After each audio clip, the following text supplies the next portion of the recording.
Hi, it's Stacie Tatera, Milwaukee Medium, and today is Monday, March the 27th, and it's the new moon. So we have a new moon today, lots of really nice energy today, pushing us to move forward and plant our seeds of manifestations and things that we want. And the energy has been feeling good, but a lot of shifting energetically in these last few weeks. So I'm sure you have also been noticing that. So I want to go ahead and get started with our reading. Again, Monday, March 27th, we'll do 3 cards. Actually, we may do more than that because there's another deck that I was asked to work with. I'm using a different deck today, one that I have not used before. It's one of my favorite decks, and it is Keepers of the Light by Kyle Gray. And this is a deck that what I would say vibrates really, really strong. And when I went to pick out the angel cards for the week, this deck came out and wanted me to work with them today. So we're going to see what these cards have to say. So Keepers of the Light, a lot of Ascended Masters are in this deck. They are indeed who we would consider Keepers of the Light. And there's your other one. The other thing is that this is the last week of March, which I kind of can't believe, but we'll be rolling into April this coming weekend. So very excited about that. More because it gets warm. So I'm excited about that. They're wanting me to pull this card. Okay, so let's go ahead and get started. Just as a reminder, if this is the first time you're watching, MilwaukeeMedium.com. I'm Stacie. Thank you for joining. The cards that we choose, Monday, Tuesday, first half of the week, Wednesday, Thursday is the second card, and then into the weekend for the third card. Okay, this is a really interesting card. Melchizedek, higher learning. You have learned from experience. More inner study is now required to further your progress. What you'll notice about this deck, and most of Kyle's decks are like this, they're just beautiful. And this card is, well, it speaks volumes just when you look at the wisdom behind this specific Keeper of the Light. And what this card is talking about, higher learning. We're really in a very expansion phase right now for ourselves as well as spiritually. And this card is really asking all of us to really go outside of our comfort zones, things that we've been comfortable with in terms of what we believe and what we know to be true.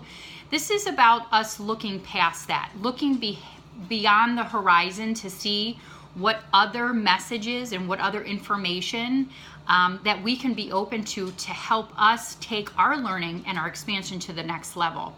I feel that very strongly from this card. And again, when you look behind him, you can see this beautiful gold artwork, and the symbolism is just beautiful. So higher learning. The other piece is that if you're looking to take yourself in terms of what you're learning about in, let's say, work or in an office, in a relationship, it's about you really taking yourself to the next level in terms of that learning too.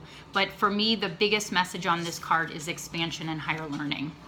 The other card is the Miriam, Sacred Vision. These are interesting because these look like twins. They're sisters. Choose to forgive in order to heal. See the light in all. Remember that love has no boundaries. This is a beautiful card. It really reminds us that when we're in the process of learning and expansion, a big piece of that is working on ourselves.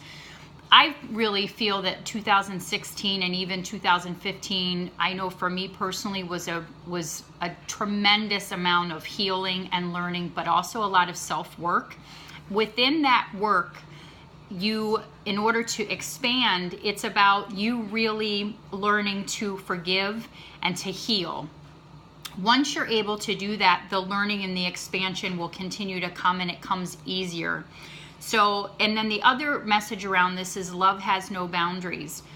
It's really trying to look at any and all situations that you encounter with as much love as possible, because it's really easy for us to get angry, aggravated, bitter, with other people, and this is just a card that reminds us to come from that place of love And the other thing that I'm getting around this card, see these cards are so full of energy, is that the Miriam, just in terms of the power that they offer when you call on them, and again, if you're not familiar with these keepers of the light, if you will, you can research and look into these masters and angels and guides, and you learn so much from that. But again, you have the lilies, which is so appropriate as we move into Easter season as well. But they're there to help you with red roses, which really enforces that love factor. So again, remembering to forgive, letting go of what's no longer serving you to allow you to do your healing. Soul Flame, rediscover a lost part of yourself, experience relation, harmony, and healing. This is Radha. This is another beautiful card, and what this reminds us is all of these cards are really asking us to go inside of ourselves.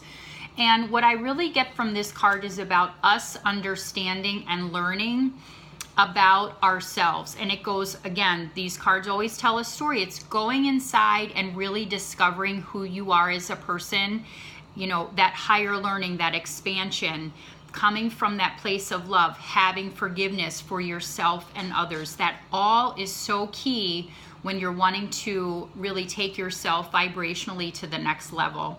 And with the soul flame, and sometimes you may think about that as it being for someone else, almost like a soulmate, but I really feel like this card is speaking to you and getting to know yourself better, rediscovering who you are, shedding what no longer serves you so that you can be your true and higher self. And the other piece is experience, relationship, harmony, and healing. So if there are some relationships in your life that need attention or need healing, Radha will definitely help you in that journey too. So just absolutely beautiful cards. Really quick, I have been getting in my meditations and just messages from Spirit that a lot of people, and I've been seeing this in my practices, people wondering, what's my life purpose? Why am I here? What am I supposed to be doing? And I have a life purpose deck, and it is a Doreen Virtue deck, and they asked me to pull a card. So I'm going to pull a card from you, Heart's Desires. The angels are supporting, guiding, and protecting you as your dreams become reality. This is perfect, just beautiful. And for you, those of you that know me, I love the beach. I love the ocean. I just got back from spending 9 days in Mexico. That's where I really recharge my batteries. It allows my soul to heal and just kind of be free. But what the angels are saying, especially around the life purpose and people really wondering right now, what is my purpose? What am I meant to be doing? It's your heart's desire. That's exactly what you should be doing. Follow what is inside of you. Sometimes people are like, well, I don't know if I do this, if this is right, and I don't know if maybe this is wrong. There's no right or wrong. If you follow your heart and you trust and you take those steps and move forward in whatever it is you're wanting to move forward in, you can't lose. If for some reason if you vision it like maybe this didn't work out, well, then it wasn't meant to be, and you're supposed to redirect yourself. So again, it takes the pressure off of, is this right? Is this wrong? There is no right or wrong. It's what you feel is best for you in this moment and what serves your highest good. So remember that as you move forward, because again, so many people, again, saying, what's my purpose? It's your heart's desire. And the angels really, wanted me to speak to that today because I think it's an issue for many of us right now. So again, the angels are supporting and guiding you, protecting you as your dreams become a reality. So what that says to me is no matter what, they always have your back, right? So I hope that this was helpful. Beautiful, beautiful card reading this week. And as always, I appreciate you watching. MilwaukeeMedium.com is my website. That's how you can find me. And if you're looking to schedule something, by all means, visit my website. I see clients here in the Milwaukee area, but also do phone readings and Skype as well. Have a blessed week. I look forward to seeing you next month. Thank you so much. Bye-bye.